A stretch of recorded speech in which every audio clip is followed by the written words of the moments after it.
So I often get guys tell me like, oh, why aren't deadlifts in my program? How am I going to build a big back? And I'm like, well, it's not just deadlifts alone that are going to build you back. It's these things too. I hate people using long limbs as an excuse for technique. Like we work hard for our money, and we hand it over, and there's absolutely no proof that it gets spent how they said that they were going to spend it. Like, to me, that's insane. Should I lift in sumo style or should I lift in conventional? But it just basically... All good? Good journey down?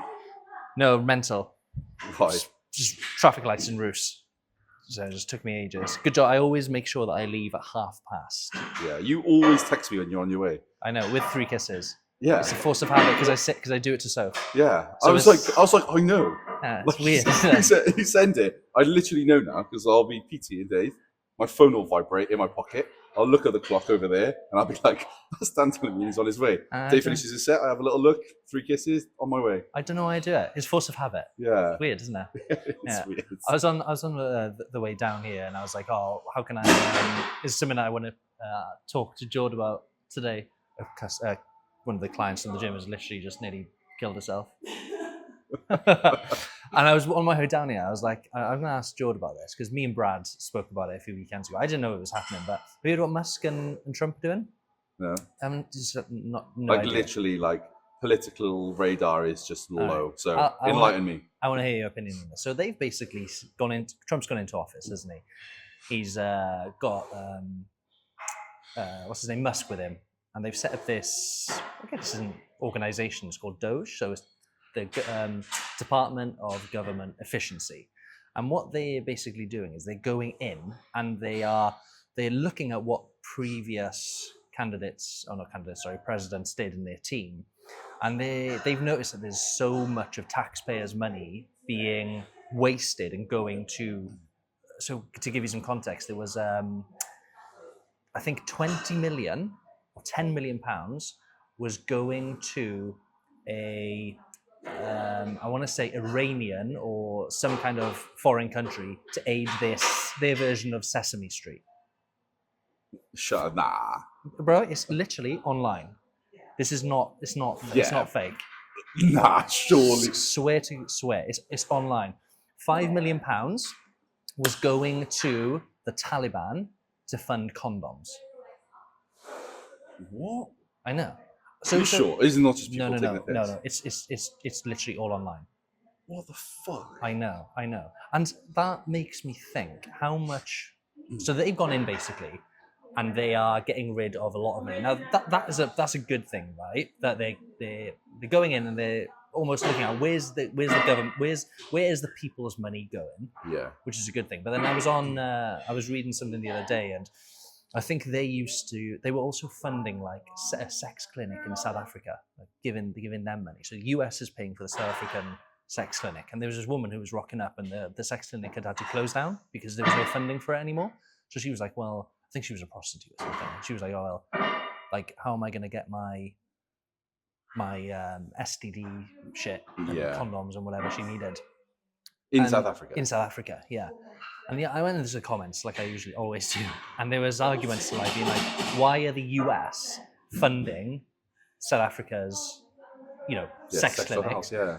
Then the more I read it, the more I got into it. It was like, well, no, all of these things so the US was a force, like a big force, only a few years ago. I think they're starting to lose their power now to Russia and China, and they set all this up to keep peace in the world. That's what these people are saying in the comments. And now that they're taking a lot of that away, there's an argument to say that people aren't going to respect the United States anymore. But it's like Trump doesn't give a fuck. He's just like, no, we need to save this money and put it towards better use, kind of thing. So I can see the pros and cons to it. Yeah. But it just makes me think kind of the UK. Like you and me work really hard from, not just you and me, but most people in general who don't abuse the system. We work relatively hard, right? And then the government takes that money, and we have no power or control to where that money goes. Like I know you've spoken before about the amount of money that you have to pay towards. Well, give me an example. Like you've got like in here, it's like business rates, council tax, VAT, like value added tax. Yeah, getting taxed on turnover. You know what I mean? And then you've got your income tax, and then you've got your corporation tax. Yeah, it's like tax upon tax upon tax. And then if I want to take my dividend out, I've got to pay tax on that, and I've already paid tax on that, so I've got to pay a double tax on that. It's wild. And then the mental thing as well is that there's no incentive for small businesses. There's no grants. Like, they want all these businesses to be traded so they can tax them, but then there's no incentives for like innovation. There's no incentives for these people to become innovators in a sector to then set things up to serve more people, generate more revenue, pay more. It's just like, oh, if you want to do it, you can, but you're gonna have to pay this, and this. It's annoying as fuck. But yeah, don't get me started on that. No, I know, and that's why I wanted to speak to you about it. And we don't have any say. Well, we do have a say because who we vote, right? Yeah. But then there's no public ledger for us to verify that the money that we're paying is going to what this government said that they were going to fund. Essentially, it's all done over like it's like a wall, right? It's like, you pay the money. Wall's there. Okay, look, can't peer over the wall and say, okay, is that money actually going somewhere? It's all done in like almost like a black market ledger. It's like nothing. You can't see nothing. Whereas like if it was public, I think I wouldn't mind paying tax if it was like your money has gone to a nurse who is saving people's lives, or a doctor who's saving people's lives, and I can see where that money is going. I'd be like, amazing. Like, well, if you look can I pay a bit more? You look at like countries like Denmark. And in Scandinavia, like Denmark is really like highly taxed, like, and everyone accepts it because they don't pay for like education, they don't pay for like university. So like the country like help pave up like a career pathway to their citizens. But then like, because they do so well at like looking after the country, like the roads, their like healthcare systems are all really well ordered and organized. So then people will then go through the system as like young adults, get their career at the end of it, being backed by the government, and then they don't mind paying the tax because they're like, the country has given me so much that I'm in this position now as a lawyer, and then they pay higher tax, and then everything is accepted. Whereas like people here in this country always want to try and like dodge tax. Everyone's trying to be really efficient with their money. If they have their own businesses, trying to be really, really efficient with trying to pay as little tax as possible because it goes nowhere. And an example of that in Wales would be the 20 mile an hour speed limits. Do you know what I mean? Like they spent all this money 50 million? On infrastructure to make 20 mile an hour speed limits. There was huge objections. There was petitions for it not to happen. They rejected all of that. Again, got put into place. Don't even think it was enforced properly, and then overturned because they said like all sort of, I can't remember what the law was, but it was basically like all 30 mile an hour roads were going to go to 20, and then they reversed it. Then it's just like only certain roads now are like 20 mile an hour around schools and neighborhoods and stuff, which is obviously fine. But on like Cardiff Road, going from like, Dinas to Barry, why is that fucking 20 mile an hour? Do you know what I mean? Yeah. We spent loads on that, all like the signage, all the infrastructure, and then they've like overturned most of it now. And then and that money is just literally wasted. That's taxpayers' money.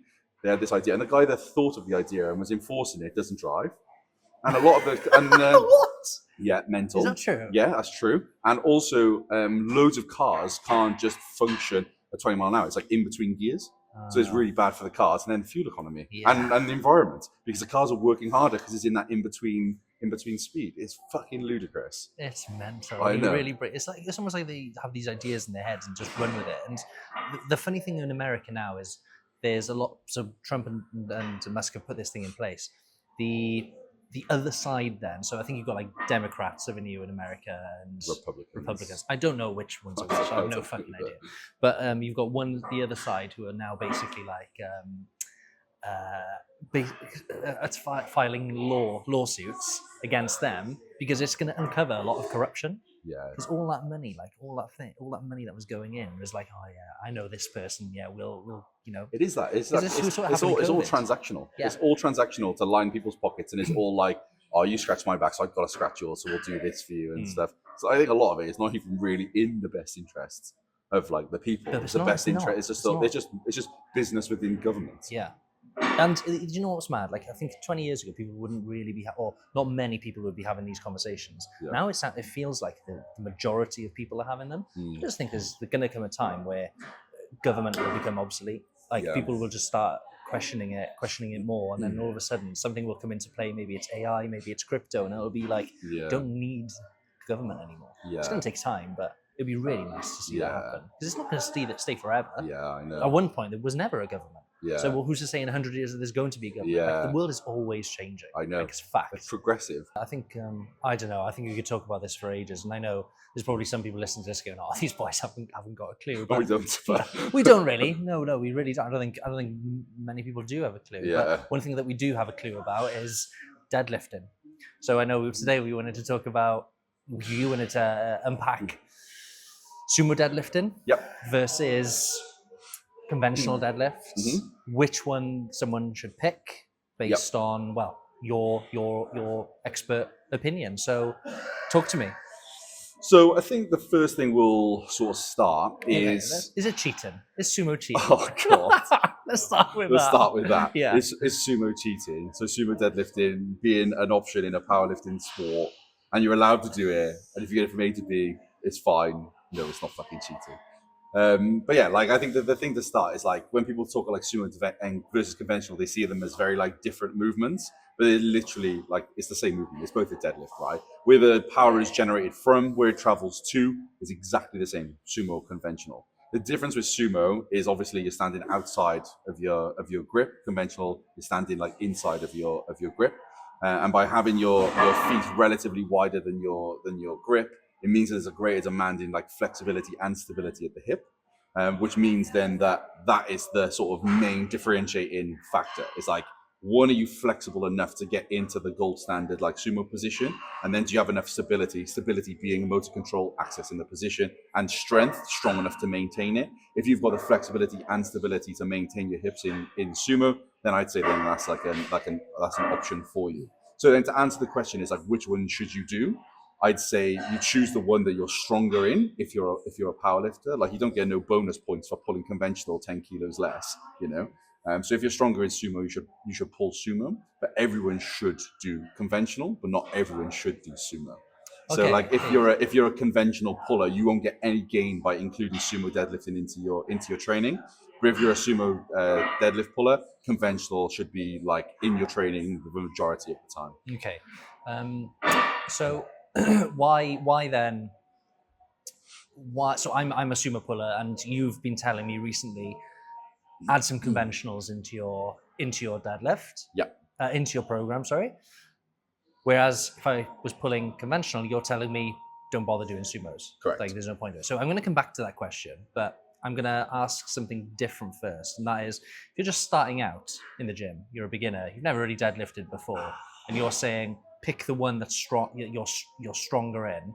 How do you make that decision? How do you know which one you're stronger at if it's the first? So going back to your clients, if you ever have a client come to you, how do you know, this one is going to be, or this client is going to be better suited for sumo, this one's going to be more suited for conventional? What's your thought process going into that? So if they're brand new, always conventional, because they need to learn how to hinge, and they need to learn like that actual pattern first, and they'll learn it with conventional. And then once they've learned the hinge pattern, introducing sumo is so much easier. So I would always bias conventional first for people and teach them how to pull and like arrange their system, arrange their body in that bottom position, hold it in a conventional first. Then in terms of if there's some deadlifting experience there, then how you choose which one is I would just get them to pull a sumo, get them to pull a conventional, and you can see I've seen so many sumo deadlifts a lot now. I can see straight away whether they can like access the position from like a flexibility standpoint and a control standpoint immediately, whether they'd be able to do it or not. There's loads of little drills that I teach that allows the person to like regress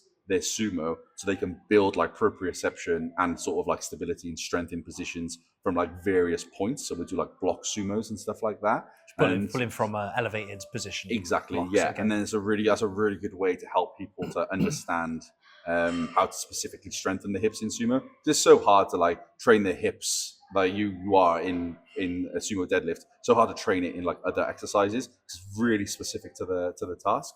So to answer your question, so more directly, you would basically just see if they can access the position, see how they can coordinate it, and if they two look alike, then I would run them in line with in a program. So then I would get them to just do whatever one they wanted, whatever they preferred, their favorite. I'd get them to do that as a top set, and I'd get them to do the other variation as a back down, and then I'd progress it, and I'd see how the sort of body would adapt to both styles. And then by the end of like normally one block, you tend to see like, okay, I know which one was going to have like a greater potential from strength, or you'd run it for 2 blocks and then you can sort of sell it to the client that way. But straight away, like if they did it one, so some people, like people know that the way I coach is like we're all the same animal doing the same movement. There are these biomechanical rules that apply to everyone. Your hip functions very much the same as my hip. But the difference between our hips is like the depth of the ball and socket joint. So the amount of like natural abduction, how much they can externally rotate the hip, will be a sort of individual difference with someone. Someone's just actual like pelvic socket joint, the acetabula in the pelvis, how that sits will be an individual difference. Some people's like sort of hips don't really like being in that position. They can't really access and control that position. That's why you hear people say like, oh, not everyone can do the splits. Like that way, because their hips don't like allow it. Is there an argument to say that some people are built for either pulling conventional or sumo? Is there like body type, whether it's the length of their arms, the length of their legs, the length of their torso? If one is someone, depending on those things, better suited for sumo and conventional in terms of like a strength output and technique, in terms of less injury prevention and building muscle as well? Yeah, I hate people using like long limbs as an excuse for technique, because I think it can put blinders on for people. So when people say, oh yeah, I'm like, when I squat, I'm bent forward more because I've got long femurs. Like theoretically, that is true if you look at it biomechanically. But it's like, do they actually have long femurs? Like what constitutes long femurs in a lift? Like, do you measure their femur and be like, oh yeah, you've got like a 32.5 inch, you're 0.5 over, so you have long femurs, therefore it's fine. But if you had 32, no, you have to be more upright because that doesn't constitute a long femur.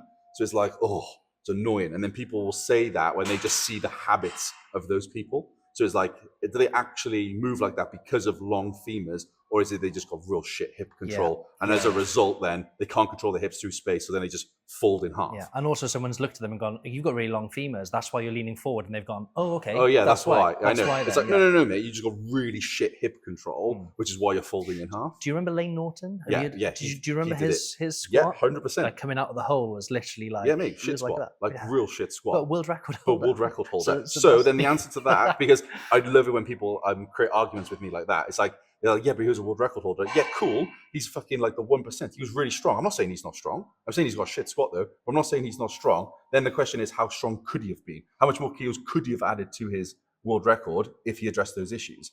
If someone was a beginner or less shit and they squatted like that in front of you, what would you say? You'd probably be like, oh, we need to fix that. But because it's Lane Norton, he squats a world record. Oh no, it's absolutely fine. Like that is like mind-boggling to me, because now you've got different standards based on like strength level. Okay, where does that gray area go then? Because now if they're a world champion, okay, they're fine. But what if they're like get to world championships? What if they're a national lifter? At what point do you be like, I've got to address that? And at what point is it acceptable because of their status of being elite or not? So all of a sudden you've got inconsistencies in your system straight away. Like you need to look at it more objectively. He's a human and so is that human. They've got different experience levels, fine. But if you're going to make one better, if that one's not good, but that one is, but it looks exactly the same, like what the fuck are you doing? You just got a flawed coaching system. Anyway, bit off on a tangent. No. I remember there was a time when he was trying to justify like why his technique was bad, and to caveat to that, he was then I think taking like cortisone shots because he was like his back was like fucked basically, and it's like, well, is that down to technique? Yeah, I know. I'm no expert, but you put two and two together sometimes, and you go. They create justification because they don't know. Like that's the truth of it, People that like will see someone move like that or try and create a justification for it, like I got long femurs, that's why I fold in half. It's just like, do you fold in half on all of your squats? And it's like, is this justification because you just don't know? Whereas like the problem solving is like, could I make this better? And it's just like, yeah, I can always make it better. And it's like, okay, how do I make it better? They don't know the how. So then they create the why, this is why. It's crazy. But let's answer your question because I feel like I dodged it. I said, I hate the individual difference and the sort of like limb length rule. However, if you watch like the best like deadlifters in the world, they do have like longer arms. And if the way that you would see someone with a longer arm, because I just said you can measure a femur and all this sort of shit. But if you watch like someone deadlift and they do have like long arms and they're more built for deadlift, their lockout will just be much, much lower. So if you watch their lockout, it'll be like just above their knees, whereas someone with like normal width arms will lock out more towards like mid to upper thigh. So that would be someone that would be more advantageous towards deadlifting, is if their sort of lockout is closer to the knee rather than the mid thigh from like a build standpoint. Because there's less need for the bar to travel. Exactly. So you need to and their position in the bottom position gets impacted really positively. So because their arms are so long, they are more relatively upright, whether you're in sumo or conventional. And then if they're in a sumo position, their torso is like almost bolt upright. And I think where people get like sort of confused then is they'll see that someone being really upright and they're like, oh yeah, I need to get that upright. But it is the mechanics of that person that allows them to be in that position. But people need to see less of it from a mechanical standpoint, as in like how their body looks in space, and more of like a rule standpoint. Are they engaging the upper back? Are they engaging their shoulders and their brace? Are their hips engaged in the way that they should be? Because those are the principles that get applied to everyone, not like the expression and the sort of visual expression of how they are. And I think that's where a lot of the sumo is cheating has come from, because they'll see these men who have got really long arms, really, really wide stance, and the bar is literally going boop. Yeah. And it's the range of motion is really short. Same with bench, right? Yeah, it's super true. wide grip, super big arch, short arms. It's just like less range, and then everyone's triggered by it. Yeah. So do you again? And then I think I see a lot of arguments people make is, oh, if you're shorter, you're generally a stronger person. But then you look at Eddie Hall, who pulled 500 kilograms. What was he, like 6'5"? Yeah, 6'4". I think he's between 6'2" and 6'4", isn't he? Yeah. I think he's around there. Unit. I know. And if you look at all like the world record powerlifters, man, like they're not like exceptionally shit. They're not all like 5 foot small jacked people. A lot of them are just normal. A lot of them are like sort of like 6 foot ranges. A lot of them are just like sort of in proportion. They're not like super long legs, super short arms and all that. They're relatively in proportion, because if you have long arms, yeah, it'll like help your deadlift, but it doesn't help your bench. Do you know what I mean? So like it's like one big advantage for one but not the other, and the total is what makes the well-rounded powerlifter. So like people need to see less of this sort of like, I'm super special because I've got these special limbs, and more of like address the actual systems that need to be addressed and then apply it correctly, Interesting. What do you think about deadlifts with your clientele? So obviously I'm the powerlifting guy, so I'll look at things very much from like movement standpoint, but you'll work with a lot of like entry, like skinny fat people that just want to build muscle. So what's your take on deadlifts in like that context? Yeah, so it's really funny because I generally don't program deadlifts when a new client signs up to me. Right? I work with clients online, don't get me wrong. Like when they initially sign up to me, I say, cool, like you can come down to the gym and spend a few hours with me so we can go over your program and whatnot. But generally, because I train guys who are all dotted all over around the UK, sometimes abroad as well, that's just not logistically possible. So it's like, okay, well, I'm not just going to give you a deadlift straight from the back. Let's introduce you to other movements first, because it's important that we build momentum. You start seeing results really, really quickly. Like the psyche of a skinny fat man, as I've discussed in previous podcasts, it's quite negative. It's quite like they've struggled for years to build muscle. So it was really important to get these guys results from the get-go.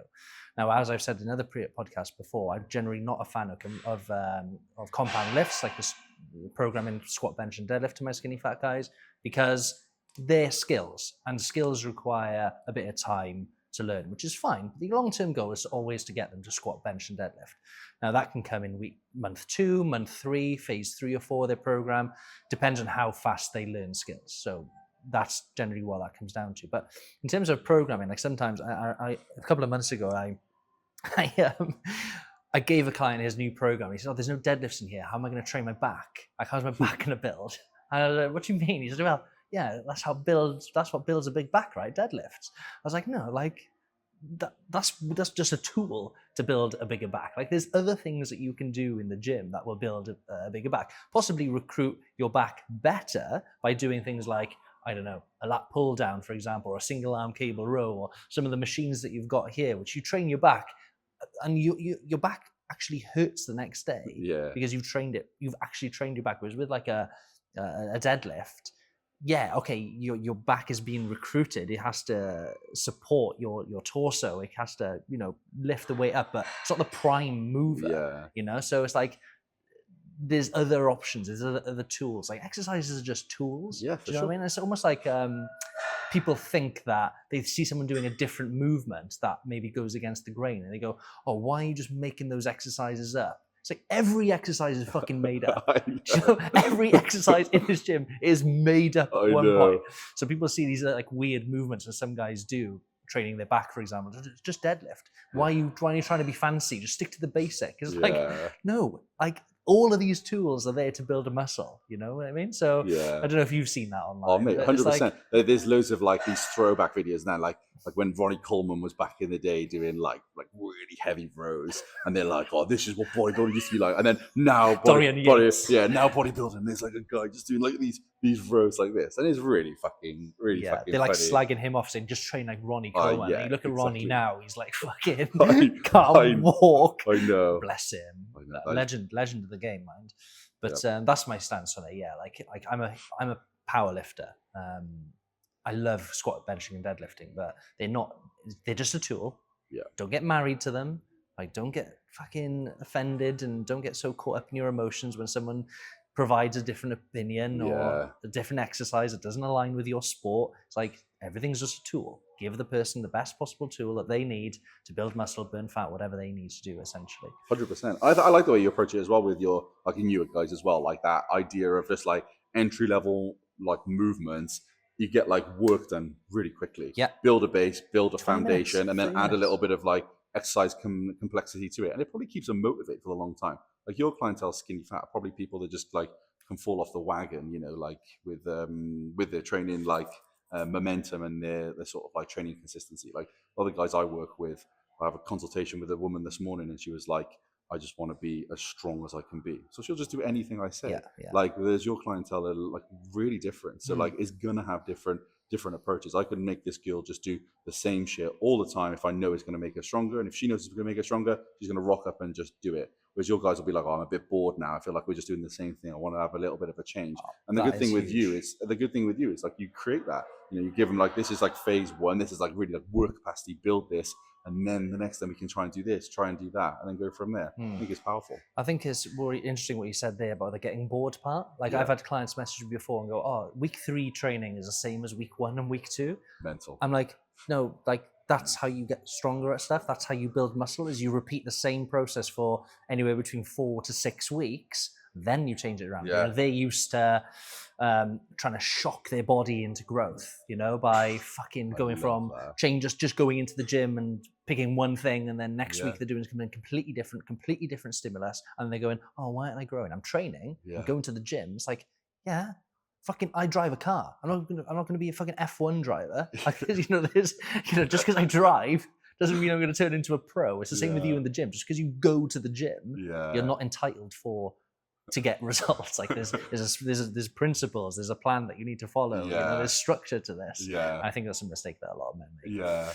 Interesting. It's funny with exercises. I'll like, because when you said that, I don't change a lot of my exercises around like much at all. Like the phase of training will dictate my exercise selection, as well as like the person's individual breakdown. That'll dictate like how they execute something. So like if I'm programming, like, you know, I love like a leg press. If I program someone a leg press, that's pretty much in a program for everyone, all of my clients, all year round, on every phase of training, right? Apart from like the last couple of weeks of their peak or something.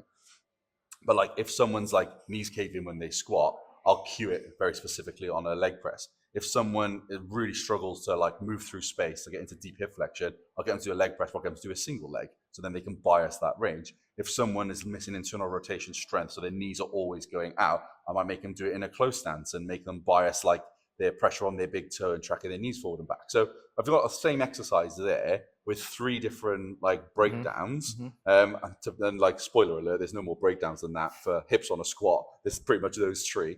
And there's the exercise that I use on repeat with the intention that is slightly different based on that individual breakdown. So then that just doesn't change. Like I just keep it in. And then we basically manipulate the intensity, manipulate the reps, constantly monitor the performance of that exercise. And then that creates like, you know, the sort of like outcomes that we want. It's like, okay, look at this on week 1. This is week 46, and just look how much better it is, you know. And then, oh, look at your squat; it's gone up by 25 kilos. It's like because we're addressing like the principal breakdown that keeps repeating. Exactly, and it's not because I'm trying to get you to do like a banded one leg overhead, single arm, 3 finger, fucking split squat, side plank. Like we're not making up this shit. It's just like this is the simple exercise, and you do need to do it quite a lot in a very particular way to get like the outcome you want. You know, sometimes it doesn't take that long. Sometimes it takes fucking ages. You know.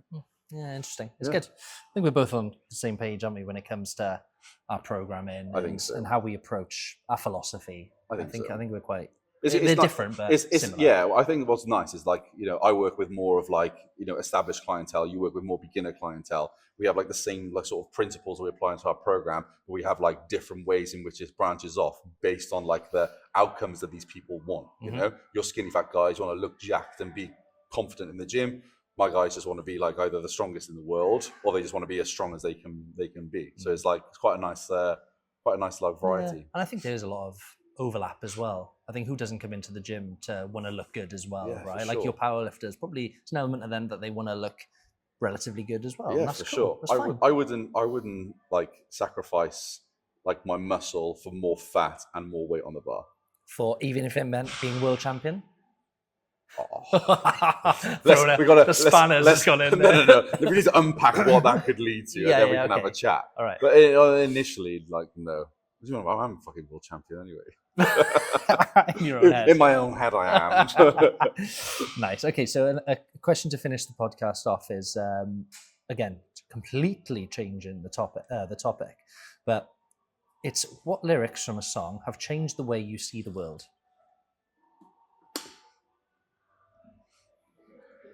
First one comes to my head, a band called Deez Nuts, Deez Nuts. I'll tell you why. And they got a song called FTW, and it's called Fuck the World. And the reason that came to my head, not because like the lyrics are like genius or anything, but when I was probably 20 maybe, I was like, maybe 19, 20, something like that. I just got into like my tennis coaching, and I was this like hardcore kid, bit of like just very not stereotypical tennis, you know, like aggressive, really arrogant, like not very nice, but also just like finding my way, you know what I mean? And I was really influenced by like the hardcore scene stuff. But I was involved with tennis, like fucking middle class. So it's like this really weird dichotomy between like this and this, right? And I was like, am I meant to be like this? Or am I trying to find myself over here? Can I intertwine these like two things? Like where do I fit? Where do I fit in this sort of weird little world that I've caught myself in?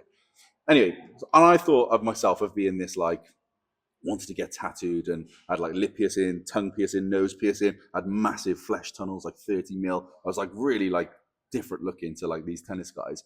And there was this song by Deez Nuts called Fuck the World. And the lyrics in there, like the lyrics was like, it's just loads of swearing, but it was basically like, basically saying like is it like don't conform? It's pretty much it's basically saying like the lyrics are like let me just get them up. I want to get them up really quick because I don't want to fudge it up. It'll take me 2 seconds. No, that's fine. I can pause the podcast. Just skip the podcast when you're doing this anyway, so it's all good. I really enjoyed this, by the way. Yes. I like the fact that we're being a bit more opinionated now. Like you're saying like, no, I don't like this stuff. Right, so lyrics of the song is they like listen to this, just pluck it out. It says you're gonna meet a lot of miserable pricks. You're gonna meet a lot of miserable pricks who want to tell you how to live, but they don't know shit. Your best bet, stay true to yourself. Don't shit away. Never listen to a word they say. We're all born into this world. That's true. One thing I know for sure is this world don't own you. And then it's like it's my life. I'll never let another man choose my path. It's your life. Don't ever change who you are because it's all you have. So it's very much about like staying true to yourself, staying true to your values. Don't get told how to like behave, like within reason. Obviously, if you're gonna go be a murderer, you should probably listen to the person that says don't do that. But like, it's very much about just staying true to your values, staying true to like who you are. Don't be like don't be what other people think you should be what you think you should be. And like when I was listening to that, I was like, this is like sick. It's like proper hardcore, like Australian hardcore. I was like, oh yeah, this is exactly it. And it, to be fair, like the song really did. They got other songs called like Stay True, and like there loads of their songs are around like being there for your mates, like Band of Brothers and all this sort of stuff. So it was like really cool. It was quite like quite like a powerful song that made me be like, yeah, this is who I'm going to be. I don't have to conform to the stereotype of tennis. I can just be who I am within this world, and I'm fine with that. It was good. I think living authentically is like a big thing on social media, that people are like, no, like show the warts and everything. Yeah. You know, it's like show your real true self. I sometimes struggle with that sometimes still, because I'm like, I've got, like we just started at the start of this podcast, I've got a lot of opinions that sometimes I'm like, oh, if I say this, will this person get upset? And I've had to work really hard to be like, don't fucking worry about that person. Yeah. Like who cares? Like it's not, if you say something that upsets them, that's on them. It's not your fault. Yeah. And that's something that I still wrestle with probably every single day. Yeah. Just it's trying to be like your life self. is just opinions, right? It's like everything is an opinion. Yeah, everything people say is just an opinion. Yeah. I think calorie deficit, that's something that we can probably consider as fact. Yeah. Like you can't, like there's principles. Yeah, 100%. There's principles, and then there's opinions. And it's like, I don't think you should do SBD days. I don't think you should train 5 times a week. They're opinions. They're right. but they're opinions, you know? And like people can like hold so much sort of like shock and just pure anger towards that opinion. But essentially, it's just like, I'm putting out, that's my opinion. You have a different opinion. Yeah. And that's absolutely fine. Yeah, we can sort of coexist. Yeah, exactly. And I think the keto diet is probably one of the most stupidest things out there. Yeah. But I know there's a lot of people who do keto and they love it. I know. And well, it exists, doesn't it? It's got a name. Yeah. It's got a following. There's people that do it. Like it exists. Yeah, exactly. Yeah. What's your song? So I've got two. One of them's very similar to yours, and I've just noticed it's a similar name of the song as well. So it's Showtech, FTS. Yeah. What was the name of your song? FTW. Mine's Fuck the World. What's FTS stand for? I don't know. I'm not sure. Fuck the System? Yeah, Fuck the System potentially. Let's go with that. So the lyrics are quite similar. So I think that Showtech has mirrored that song and created it into like a dance song. A hardstyle song. So if you listen to it, guys, it's really good. It's again very similar to yours. It's like fuck the 9 to 5. That's something that really relates to me because I've had a 9 to 5 job and I've been self-employed. Yeah. Don't get me wrong, there's tough months in being self-employed, but I wouldn't change it for working for someone else dictating my calendar. Yeah. Like that, being stuck in the same place every single day, like that to me is my idea of hell. Like I'm a big fan of freedom. Like I grew up seeing my mum get her freedom taken away from her. One day she was walking, next day she was being diagnosed and she had MS and she'd be confined to a wheelchair for the rest of her life. Like for me, freedom is huge. That's why I'm not a fan of the system. That's why I'm a huge fan of Bitcoin. It's like you are in control of your money. No one else. There's no intermediaries. There's no third parties. That's why I'm a huge fan of freedom. So hearing that song is like, it really relates to me. And then the other one is Goo Goo Dolls.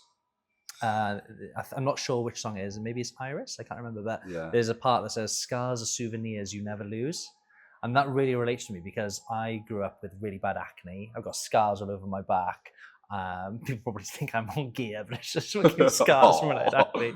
I got a big scar here when I had a massive spot. If you look close, I've got quite a few scars, and it's just a nice reminder that like this was your life before. You've like it's the past. And I just like that. Scars are souvenirs you never lose. It's like a souvenir from the past. I think it's like quite that. cool. Yeah. So that if I ever had a tattoo, I would get that tattooed on me. Would you? Yeah. And shit, I've just remembered this. I got a third one. Go on. You'll Never Walk Alone. My Liverpool. Liverpool song. And again, I just think that You'll Never Walk Alone. Yeah. Like if someone passes away, sometimes you just feel like they're still there. Yeah. Memories. Memories are still there. So nice. That's mine. I like it. That's the end Cheers, of it. mate. Are you training now? Yeah. Cool. Let's train together. What have you got? Bench and perfect. I got bench as well. Accessories. Nice. There we are. Bang. Guys, thanks so much. Thanks, guys. See you in the next one.